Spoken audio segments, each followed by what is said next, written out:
मीराबाई को उनके देवर ने विष दिया था। बहुत ध्यान से सुनना।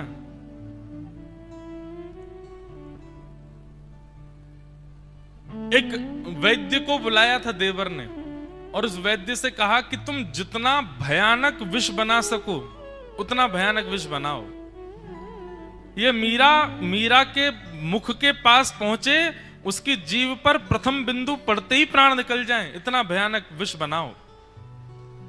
तो एक वैद्य आया, उसने बेचारे ने हाथ पांव तो जोड़े, बोले ऐसा क्यों करवा रहे हो, लेकिन बहुत प्रकोप था उसका मीराबाई के देवर का। तो मान करके उसने वो विष का जो था एक पात्र बना दिया और बना करके मीराबाई की जो ननद थी उनको भाई ने भेजा, बोले जाओ जाके मीराबाई को पिला दो कैसे भी।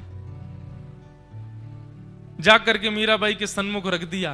बोले क्या है, तो झूठ बता दिया, पास के ठाकुर का अभी अभिषेक हुआ, नई प्रतिमा है ना, इसलिए काला काला उसमें से छूट गया है, तो ये विष ये चरणामृत है, ये पंचामृत है, उनके पूरे अंग का अभिषेक है। मीराबाई पान कर गए। इसी कलिकाल में भक्तिमती मीराबाई ने कालकूट विष पान किया, ऐसा विष कि एक बिंदु जीभ पर चली जाए, कंठ से नीचे जाने तक का तो अवकाश मिलेगा ही नहीं, वहीं प्राण निकल जाएंगे। मीराबाई पूरा विष का पात्र पी गई और खूब नाची, खूब ठाकुर जी के आगे नृत्य किया, खूब पद गाए। उस दिन तो और दिन से ज्यादा भाव आ गया मीराबाई के अंदर। मेरे श्याम सुंदर का चरणामृत देख करके दोनों देवर और ननद आश्चर्यचकित हो गए, बोले ये कैसे बच गई। उस पात्र को लेकर के गए, उसमें 1-2 बूंद बचा था। बोले उस वैद्य को बुलाओ। वैद्य लौट करके आया, बोले तुमने हमको मूर्ख समझ रखा है, तुम विष बता करके और ये क्या दिया, कुछ नहीं हुआ मीराबाई। बोले महाराज मैं मान ही नहीं सकता, ये इतना भयावह विष है कि इसकी एक बिंदु यदि कुंटलों जल में डाल करके पिला दी जाए किसी को, तो उस पूरा जल भी विषयुक्त हो जाएगा।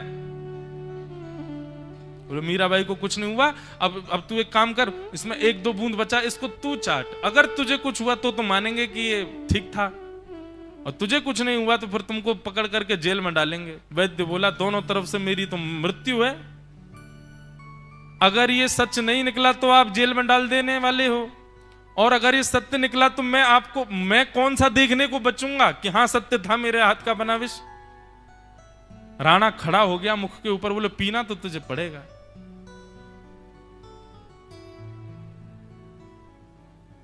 उसने जैसे ही कटोरी में 1-2 बूंद जो विष था उसको उंगली पर लेकर के जीभ पर लिया, जीभ पर धारण करते मुख से झाग निकलने लगे, नीला पड़ गया, वहीं उसकी मृत्यु हो गई।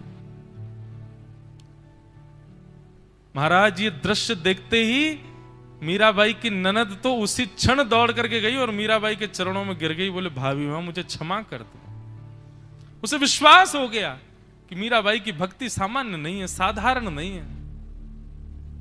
उसी क्षण शरणागति ग्रहण कर ली।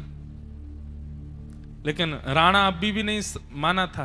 तो फिर वहां प्रसंग आता है कि जब वैद्य का शव लेके उसके घर भिजवा दिया तो वैद्य की पत्नी और बच्चे रोते रोते मीराबाई के पास गए और मीराबाई से जाके कहा आपको मारने के लिए हमारे पति ने विष बनाया था, पर वो आपको मारना नहीं चाहते थे, आपको तो कुछ हुआ नहीं, बचा हुआ जो शेष बिंदु बचे थे उन्होंने पान कर लिया, उनकी मृत्यु हो गई, हमारा परिवार अब कौन चलाएगा।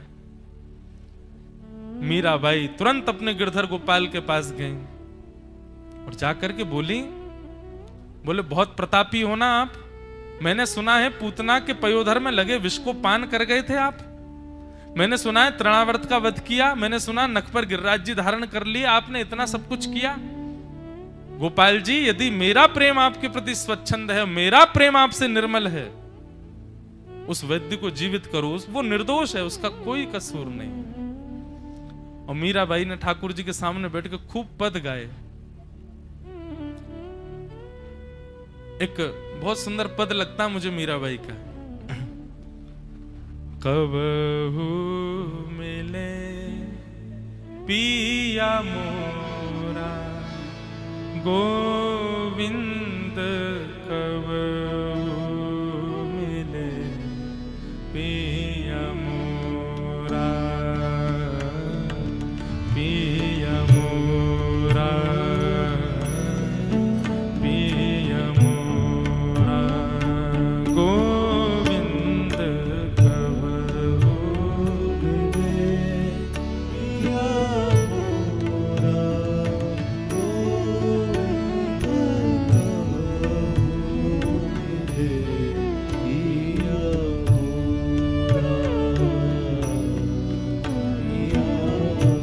लोग गाओ मेरे साथ।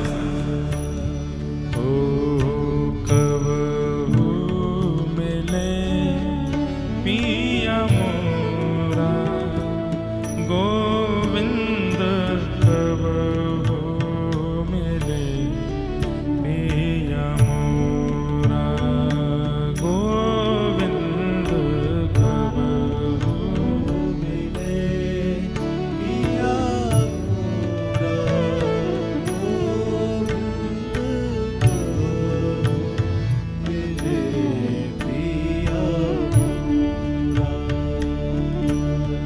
ओ निरखण को मोहे चाब घनेरो, निरखण को, निरखण मतलब देखना, हे निरखण को मोहे चाब घनेरो,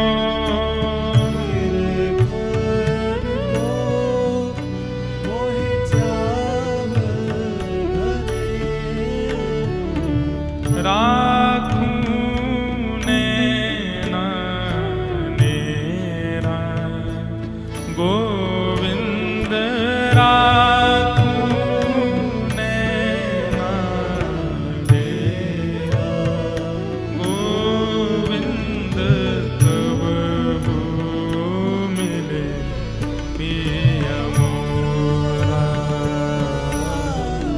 पिया मोरा,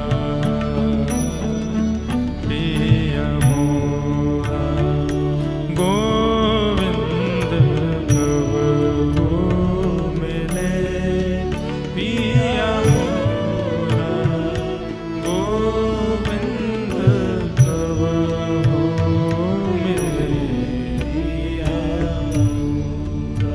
प्यारे गिरधर लाल की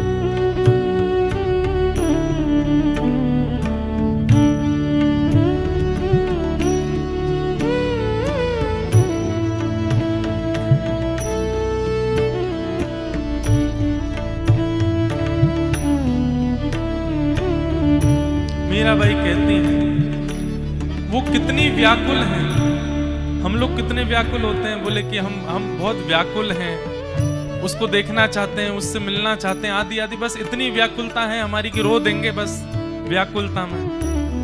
पर मीराबाई कहती हैं कि वो कितनी व्याकुल हैं।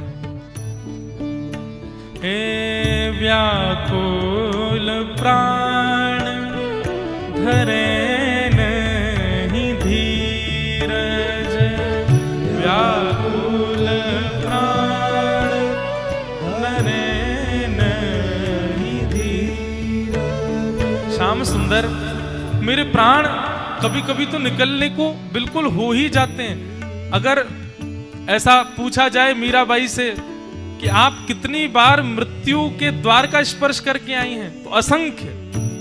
कितनी बार मीराबाई ने बैठे बैठे प्राण त्यागने की इच्छा रखी है, पर कंठ तक प्राण आकर के पुनः आ जाते हैं वापस। और प्राण त्यागने का कोई और औचित्य नहीं, बस कृष्ण विरह।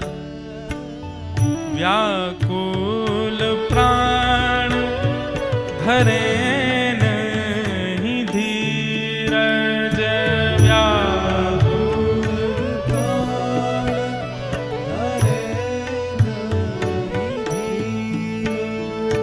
कब देखूं मुख तोरा गोविंद, कब देखूं मुख तोरा गोविंद,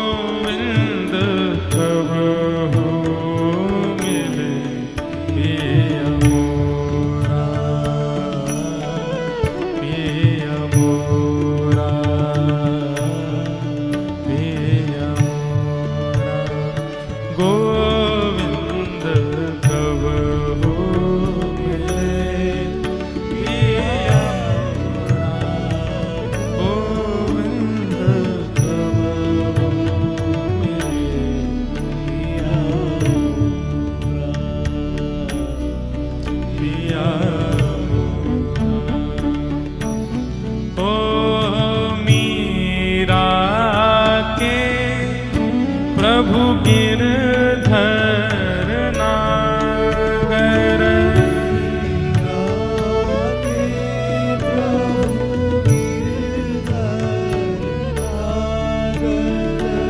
मीरा के प्रभु गिरधर नागर।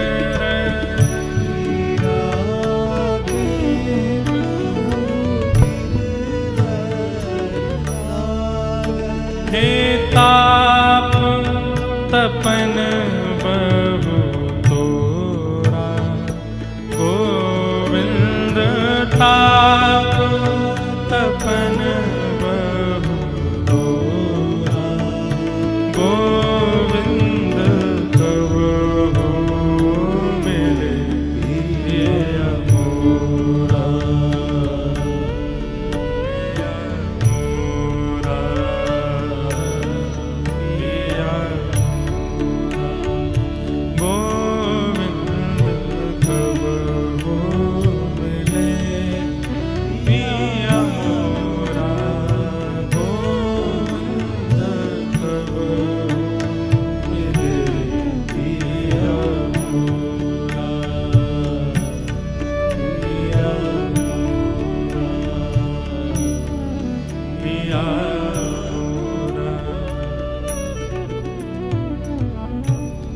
रात भर मीराबाई गोपाल जी के आगे बैठे बैठे कीर्तन गाती रहीं, पद गाती रहीं और कहीं श्याम सुंदर वो निर्दोष हैं, उनकी मृत्यु निर्दोषता के कारण हुई है, आप कृपा करो। रात भर गाती रहीं मीराबाई और जब गायन कर रही थीं, सुबह सुबह ब्रह्म मुहूर्त में ही उस वैद्य की पत्नी दौड़ी दौड़ी मीराबाई के पास आई और चरणों में आकर के लेट गई। क्यों? कालकूट विष के कारण जिसका शव तक नीला पड़ गया था, वो पति कुछ देर पहले ही उठ के बैठ गया, बिल्कुल स्वस्थ हो गया, उसके विष का प्रभाव सब खत्म। मीराबाई की भक्ति का ऐसा प्रभाव, ये कोई चमत्कार नहीं था बंधुओं, ये मीराबाई ने चमत्कार नहीं किया है, ठाकुर जी कृपा करते हैं, ठाकुर जी अनुग्रह करते हैं। भक्त कभी चमत्कार नहीं करता, भक्त तो केवल प्रेम भाव भक्ति करता है, ठाकुर जी फिर उसके भाव से प्रसन्न होकर कुछ ना कुछ कर देते हैं। ऐसी मीराबाई, ऐसी श्री प्रहलाद जी विष पी गए और पान कर गए इस विश्वास से कि ठाकुर जी का चरणामृत है। कुछ नहीं हुआ। परमानंद श्री प्रहलाद जी महाराज, होलिका भुआ आई, लेकर के चिता में बैठ गई, उसकी मृत्यु हो गई, लेकिन प्रहलाद जी वहां भी सुरक्षित बच गए। सब तरीके के प्रयास करने के बाद भी प्रहलाद जी जब नहीं मरे, तब हिरण्यकश्यप ने संडामर्क गुरु जी को बुलाया, दानव विद्यालय के गुरु जी, उनको बुला करके कहा, बोले कि क्या चल रहा है? बोले कि महाराज गुरु शुक्राचार्य जी आने वाले हैं कुछ दिनों में, बड़े गुरुजी आएंगे तो शायद उनके समझाने पे प्रहलाद ठीक हो जाएगा, आप फिर से इसको विद्यालय भेज दो। और प्रहलाद जी को फिर से विद्यालय भेज दिया गया। प्रहलाद जी पढ़ने में कोई प्रमाद नहीं करते हैं, विषय सुनाने में कोई प्रमाद नहीं करते हैं। गुरुदेव सबको दंड देते हैं, लेकिन प्रहलाद को दंड देने का कोई कारण ही नहीं होता। क्यों? प्रहलाद कोई प्रमाद नहीं करते। देखो मैं कहता हूं, बार बार सीखो, प्रहलाद जी संसार में कोई प्रमाद नहीं कर, हम लोग प्रमादी हैं। हम भक्ति मार्ग में आते हैं तो संसार के कई नियम जो हमको करने हैं उनसे हम प्रमाद करते हैं। नहीं, उनका भी निर्वहन तो करना है ना, उनका निर्वहन करो। प्रहलाद जी ने प्रमाद नहीं किया। प्रहलाद जी अच्छे से अपनी दानवी विद्या सीख रहे, आदि सब चल रहा था, विद्यालय में पढ़ने के लिए आ गए हैं। एक दिन अवकाश था, सारे बालक खेल रहे थे, सब बच्चे खेल रहे थे, नन्हे से प्रहलाद जी कोने में बैठे थे। बालकों ने जाकर के प्रहलाद जी से कहा, प्रहलाद तुम नहीं खेलोगे? प्रहलाद जी ने मुस्कुरा के उत्तर दिया कि मैं जो खेल खेलता हूं ना, उसमें किसी की हार नहीं होती, सबकी विजय होती है। आप लोग जो खेल खेलते हैं उसमें एक पक्ष हारता है, एक की विजय होती है, पर मैं जो खेल खेलता हूं उसमें कोई हारता ही नहीं है, सबकी विजय हो जाती है। सारे बालक तो इतने दानवों के, दैत्यों के बालक आकर्षित हो गए प्रहलाद जी की बात से, सब घेर के बैठ गए। प्रहलाद ऐसा कौन सा खेल है तुम्हारा?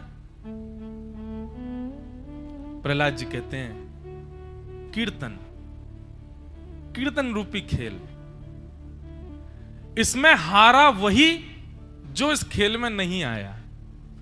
जो इस खेल से दूर है वही हारता है, लेकिन इस खेल में जिसने भाग ले लिया उसकी जीत निश्चित है, वो विजयी होता है। बालक सब सुनने लगे, बोले ऐसा कौन सा खेल? अब गुरुजी वगैरह कहीं गए थे, कोई था नहीं विद्यालय में। बोले कीर्तन रूपी खेल। बोले इस कीर्तन रूपी खेल के नियम क्या हैं? तब प्रहलाद जी ने यहां पर प्रवचन सुनाया बालकों को, कीर्तन किसे कहते हैं। कीर्तन के विषय में बताते हुए प्रहलाद जी महाराज कहते हैं प्रेम लक्षणा भक्ति को ही कीर्तन कहा जाता है। बालक पूछने लगे, दैत्यों के बालक, ये भक्ति क्या होती है और किसकी होनी चाहिए?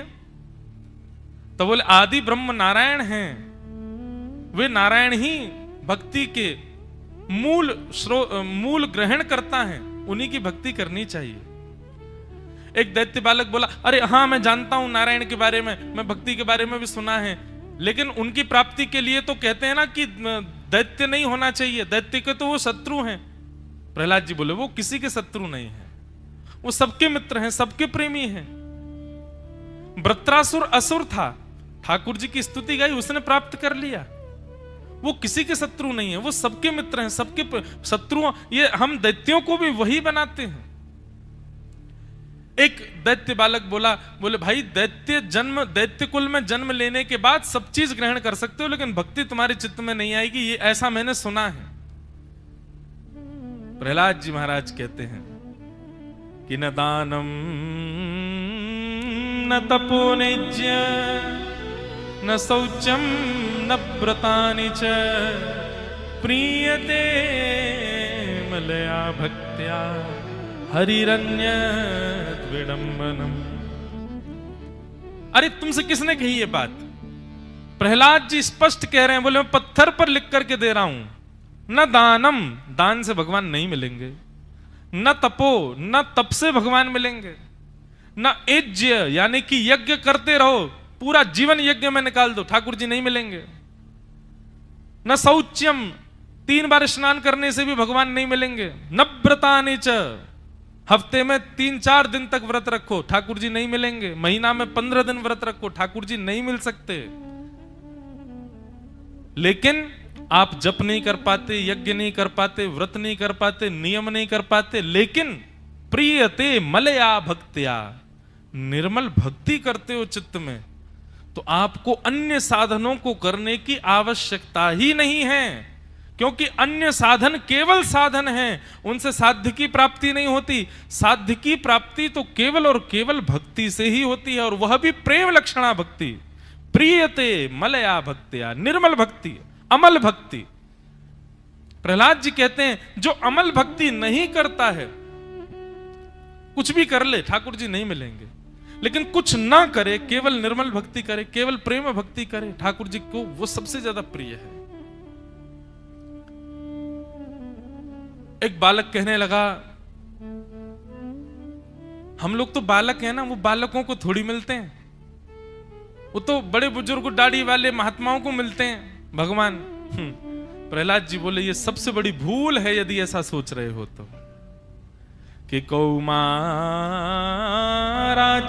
प्राज्ञो धर्मान भागवतान इह दुर्लभम मानुषम जन्म तदप्य ध्रुवमर्थदम। इतना सुंदर श्लोक है ये आज के सब बालकों को, सब माता पिता को, सब गुरुजनों को याद करवाना चाहिए, एक दूसरे को बताना चाहिए। श्री प्रहलाद जी महाराज कहते हैं, दूसरी पंक्ति पहले पढ़ें, दुर्लभम मानुषम जन्म। सबसे पहली बात, ये मानुष जन्म बहुत दुर्लभ है, बड़ी मुश्किल से 33 कोटि 84 लाख योनियों में भटकने के बाद मानव बनते हम लोग, और मानव बनने के बाद भी ये सुलभ हो जाए शरीर, उसके बाद भी कोई पता नहीं है कब तक है हमारे पास, अगला क्षण भी अंतिम हो सकता है। आज कथा चल रही है, कल की कथा हो भी पाएगी कि नहीं, कोई गारंटी तो नहीं दे सकता मैं। कहा जाने या श्वास की आवन होए ना होए, श्री ध्रुव जी, प्रहलाद जी महाराज कहते हैं पहला तो इतनी मेहनत मशक्कत करने के बाद ये मानव तन मिलता है, और मानव तन मिलने के बाद भी इसका क्षण भर का भी नहीं पता कब नष्ट हो जाए। उसके लिए भी हमने बुढ़ापा सोच के रखा है ठाकुर जी को भजने के लिए। अरे नहीं, दैत्य बालक बोले तो फिर कब भजना चाहिए भगवान को? तब प्रहलाद जी कहते हैं कौमार आचरित प्राज्ञो, कुमार अवस्था,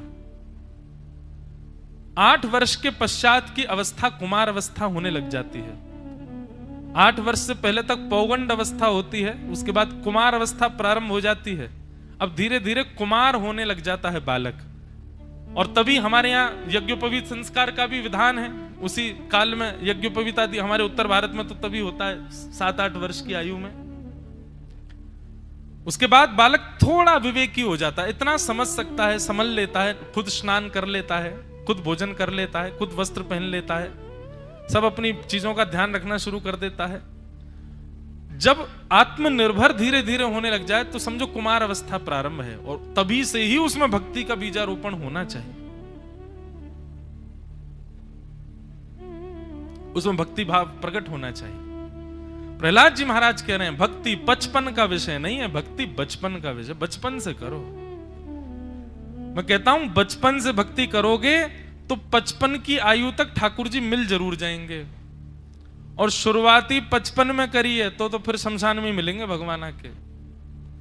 शमशान में जब राख वाख जल जाएंगी सबरी, फिर वो आपके बालक उन राखों को लेकर गंगा जी में प्रवाहित करेंगे। गंगा जी से वो जाकर के जो है गंगा सागर में मिलेंगी, और सागर से फिर वो कभी जाकर के क्षीर सागर में मिलेंगी, और क्षीर सागर में भी कभी कोई कछुआ उछुआ लेकर के मुंह में उस राख के किसी कण को ठाकुर जी के चरणों के आसपास घूम आएगा। वर्षों का विधान है, तब जाकर के ठाकुर जी मिलेंगे। भक्ति तो बचपन से करो। अरे हम सब फल हैं और ठाकुर जी हमारे भोक्ता हैं। जब पता चले कि प्रिय भोग लगाने वाला है तो ताजा वस्तु दो ना, बासी कुसी क्यों देनी है उसको?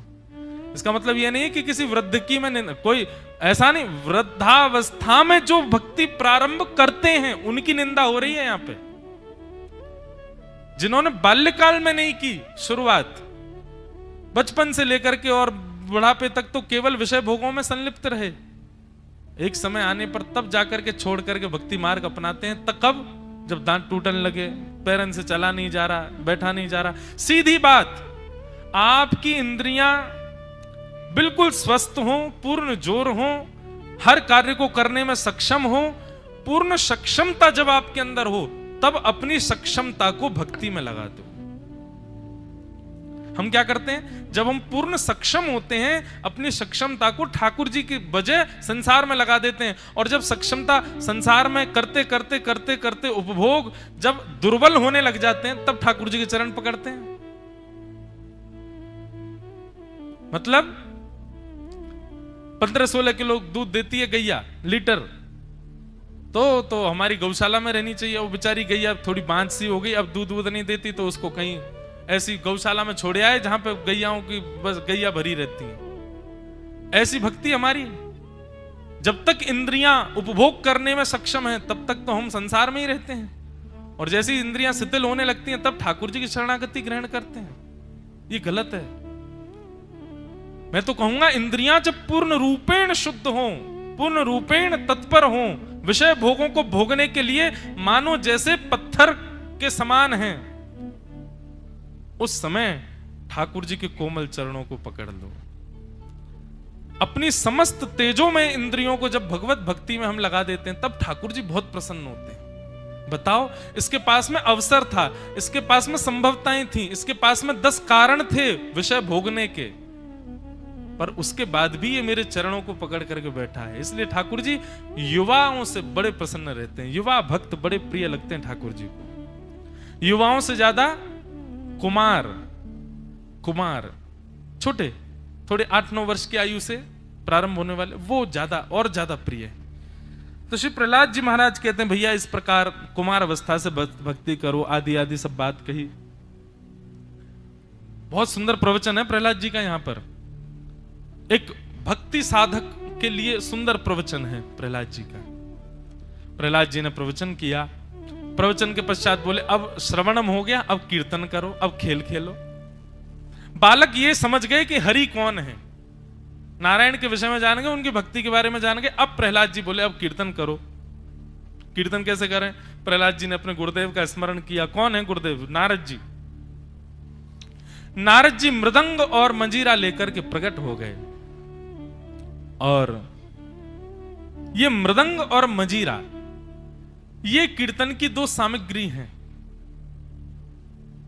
मृदंग येषां श्रीमद् यशोदा सुदपद कमले नास्ति भक्ति नराणाम, येषां आभिर्कन्या प्रिय गुण कथने नानुरक्ता न साज्ञा, येषां श्री कृष्ण लीला ललित रस कथा सादरैनैक कर्णो धिक्तान धिक्तान धिगेतान कथयति सततम कीर्तनस्थो मृदंग।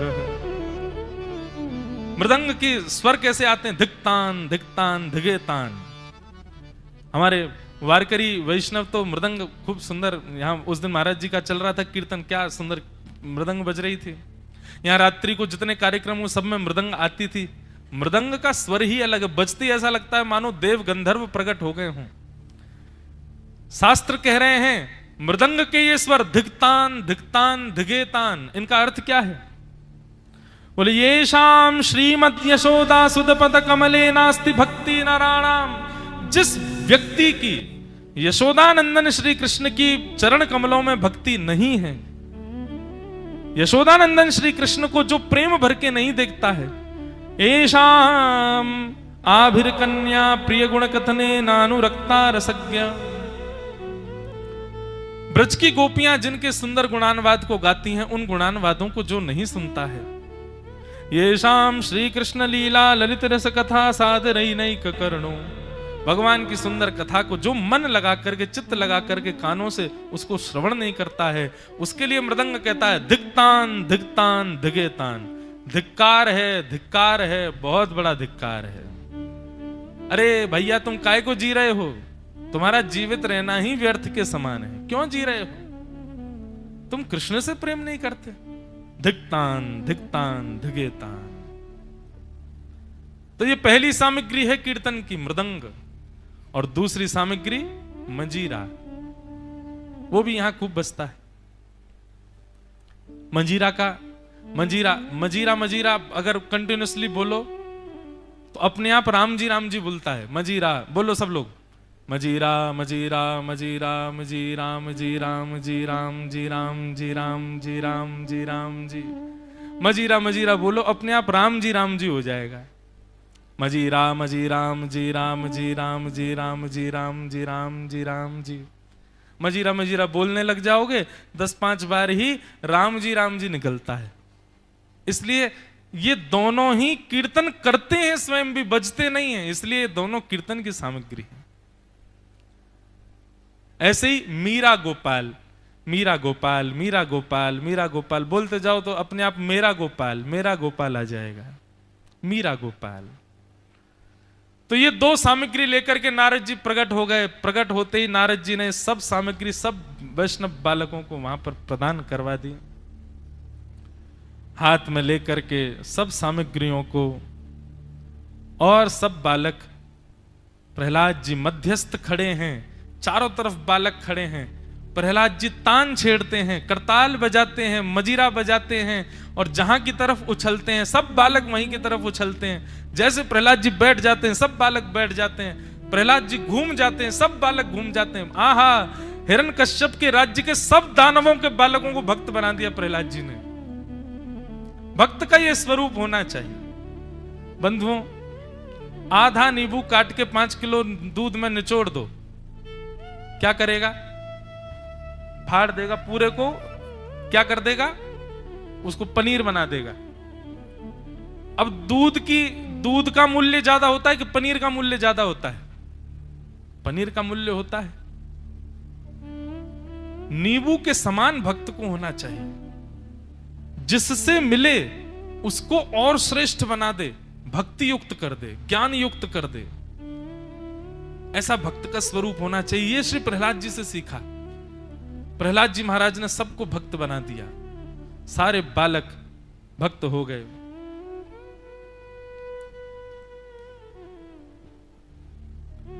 हरि बोल हरि बोल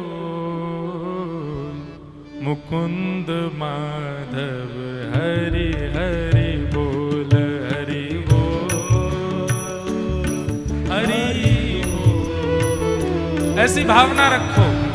श्री प्रहलाद जी महाराज करताल लेकर के गा रहे हैं, हम सब उनके साथ गा रहे हैं, हम सब भी श्री नृसिंह भगवान के दर्शन को अग्रसित हो रहे हैं। हरि बोल हरि बोल मुकुंद माधव हरि हरि बोल हरि बोल। करताल बजा के गाओ।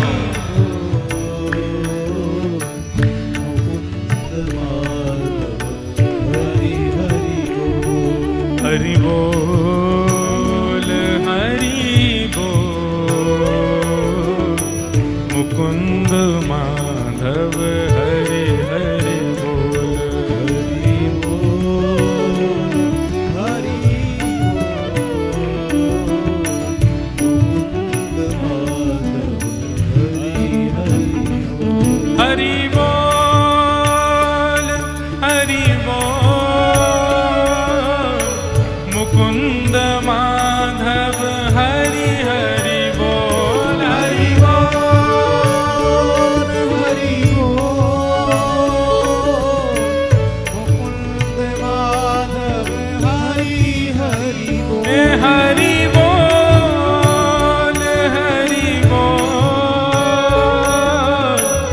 मुकुंद माधव हरि हरि बोल हरि बोल हरि बोल मुकुंद माधव हरि हरि बोल हरि बोल हरि बोल मुकुंद माधव हरि हरि बोल हरि बोल हरि बोल मुकुंद माधव हरि हरि बोल हरि बोल हरि मुकुंद माधव हरि हरि बोल हरि बोल हरि बोल मुकुंद माधव हरि हरि। एक दिन हमारे महाराज जी ने एक प्रश्न किया था 2-3 दिन पहले मुझसे कि जय जय श्री राधे में आप लोग हाथ क्यों उठाते हो। मुझे आज याद आया महाराज जी का प्रश्न। महाराज जी, हमारे वृंदावन का रीति है केवल जय जय श्री राधे नहीं, हरि बोल बोलो, कुछ भी बोलो, हाथ उठा के बोलो। क्यों? उसका भाव 2-3 भाव हैं। पहला भाव तो ये है कि हम अपनी उपस्थिति करवा रहे हैं, अपनी अटेंडेंस लगवा रहे हैं, हाजिरी लगवा रहे हैं। हम सत्संग में आए हैं, हम कथा में आए हैं, यहाँ पर अध्यापक के रूप में मैं बैठा हूं, प्रधान अध्यापकों के रूप में 4 यहाँ पर हमारे गुरुजन बैठे हैं। लेकिन इस पूरे सत्संग की प्रधानाचार्य तो श्री जी हैं, किशोरी जी हैं। उनके पास में लिस्ट जानी चाहिए कौन कौन उपस्थित था कि नहीं। अब सबसे तो मिलेंगी नहीं, सबको तो देखेंगी नहीं, इतनी व्यस्त हैं। तो उनको दूर से केवल हाथ देख लेती हैं। तो इसलिए ऐसा कहा जाता है कि जब भी जय जय श्री राधे बोला जाए तो श्री जी उस समय दृष्टिपात करती हैं, या ठाकुर जी उस समय देखते हैं कौन कौन की भुजा खड़ी, मतलब वो उपस्थित है, उसकी अटेंडेंस लग जाती है। तो इसलिए जय जय श्री राधे दोनों भुजा उठाते हैं सब लोग। पहला भाव। दूसरा भाव, जय जय श्री राधे बोलते समय हम हाथ इसलिए उठाते हैं, ये संसार एक भवसागर है और उसमें हम सब डूब रहे हैं। डूबने वाले को मदद मांगने के लिए हाथ फड़फड़ाने पड़ते हैं अपने। और कोई डूब रहा हो उस समय भी अपने मान सम्मान का विचार करे, अरे मैं क्यों हाथ ऊपर करूं अपने, तो फिर डूब ही जाएगा। डूबने वाले को हाथ फड़फड़ाने पड़ते हैं, अगर कोई बाहर होगा तो मेरी रक्षा करेगा। इस भवसागर में कोई भार नहीं है, केवल 2 ही भार हैं, ठाकुर जी और किशोरी जी।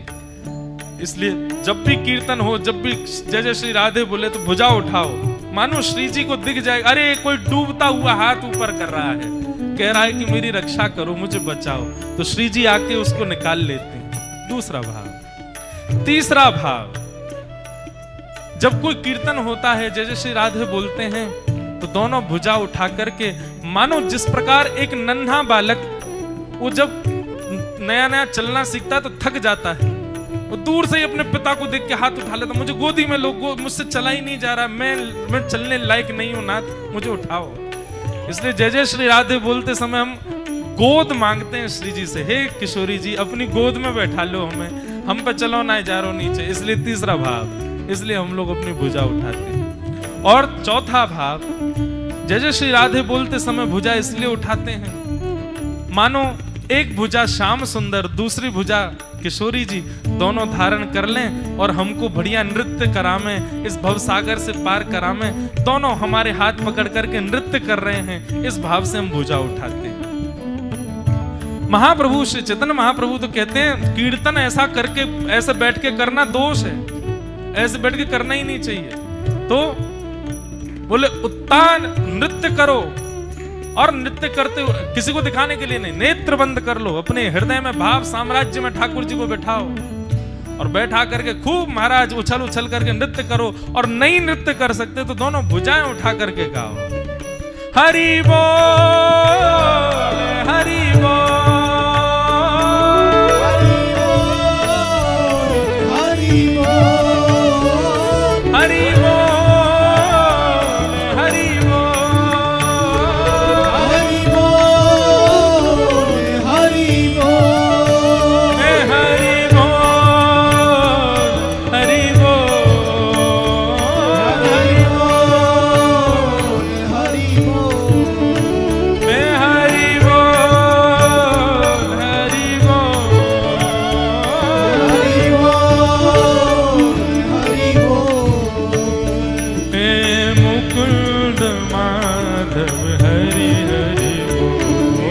मुकुंद माधव हरि हरि बोल हरि बोल हरि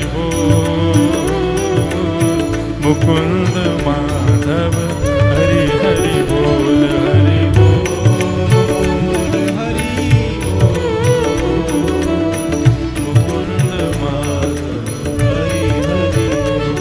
हिरण्यकश्यप के कानों तक स्वर जाने लगा, क्रोध में भर करके अपनी तलवार अपनी गदा को ढूंढने लगा। सैनिकों ने कहा आप नाराज मत होइए महाराज, हम लोग जाते हैं, हम मंत्री के साथ में जाते हैं, अभी प्रहलाद को पकड़ करके लाते हैं, वही कीर्तन कर रहा है। बोले आज इसको पकड़ के लाओ, इसका वध मैं ही करूंगा, जल्दी जाओ। मंत्री महामंत्री सेनापति तीनों गए और साथ में 10-15 सैनिकों को लेकर के गए प्रहलाद को पकड़ने।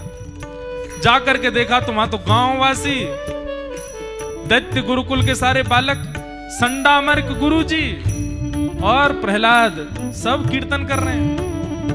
उनके कीर्तन की गूंज ऐसी, उनके कीर्तन की छाप ऐसी, कीर्तन का स्वर ऐसा। अब बड़ी भीड़ लगी है तो सोच रहे हैं कि थोड़ी देर खड़े रहें, थोड़ी भीड़ छटे तो भीतर जाएंगे, लेकिन यही गलती कर देते हैं। खड़े खड़े जैसे ही कीर्तन का स्वर कान में जाता है, सेनापति महामंत्री मंत्री और साथ में आए हुए सारे सैनिक, वे भी अपनी तलवार और गदा उठा करके गा रहे हैं, ए हरि बोल हरि बोल मुकुंद माधव हरि हरि बोल हरि बोल। कोई रह ना जाए, सब गाओ माधव हरि हरि बोल, ए हरि बोल हरि बोल मुकुंद माधव हरि हरि बोल, हरि बोल हरि बोल मुकुंद माधव हरि हरि बोल। सेनापति महामंत्री लौट करके नहीं आए, हिरण्यकश्यप व्याकुल है, कहां रह गए। अपनी सेना को पूरी को भेज देता, साफ जाओ राजमहल से, और सुनो, संडा मर्क गुरुजी सहित सारे बालक प्रहलाद सबको पकड़ करके लाओ, आज सबका वध करूंगा मैं। अपनी पूरी सेना को भेज दिया, जाओ जाकर के लेकर के आओ। और पूरी सेना पहुंची। सेना ने जैसे ही जाकर के उन सब कीर्तनियों का संपर्क किया, सब सेना के लोग भी गा रहे हैं, ए हरि बोल, हरि बोल, मुकुंद माधव, हरि हरि बोल, हरि बोल, हरि बोल, मुकुंद माधव, हरि हरि बोल, ए हरि बोल, हरि बोल, पांडुरंगा, हरि हरि बोल, हरि बोल, हरि बोल, पांडुरंग, हरि हरि बोल, माझा पांडुरंग, हरि हरि बोल, माझा पांडुरंग, हरि हरि बोल, हे माझा पंढरीनाथ, हरि हरि बोल, पंढरीनाथ, हरि हरि बोल, हे माझा अवधूत दत्त, हरि हरि बोल, माझा अवधूत दत्त, हरि हरि बोल, हे माझा अवधूत दत्त, हरि हरि बोल, अवधूत दत्त, हरि हरि बोल, हे माझा अवधूत दत्त, हरि हरि बोल, अवधूत दत्त, हरि हरि बोल, हे माझा पंढरीनाथ, हरि हरि बोल, पंढरीनाथ, हरि हरि बोल, हे विठोवर कुमाई, हरि हरि बोल, विठोबा रुक्माई, हरि हरि बोल, हे विठोवर कुमाई, हरि हरि बोल, विठोबा रुक्माई, हरि हरि बोल, हरि बोल, मुकुंद माधव, हरि हरि बोल। जय जय श्री राधे, अवधूत चिंतन श्री गुरुदेव दत्त। नमः पार्वती पतये, हर हर महादेव। ऐसा कीर्तन किया श्री प्रहलाद जी महाराज ने कि जड़ चेतन पृथ्वी आकाश पंच तत्व तो कीर्तन में आए ही आए। राक्षस प्रवृत्ति के संडामर्क गुरुजी भी कीर्तन करने लगे, दैत्य बालक भी कीर्तन करने लगे, यहां तक कि हिरण्यकश्यप की सारी सेना भी, मंत्री महामंत्री सेनापति भी कीर्तन करने लगे। उस नगर के समस्त जीवात्मा जो कोई भी उस कीर्तन के संपर्क में आया, सब कीर्तन करने लगे। क्यों? क्योंकि कीर्तन गाने वाला परम शुद्ध प्रहलाद है। उनके मुख से निकलने वाला स्वर वो इतना सुख दे रहा है कि वहां कोई भी स्वयं को रोक नहीं पा रहा है।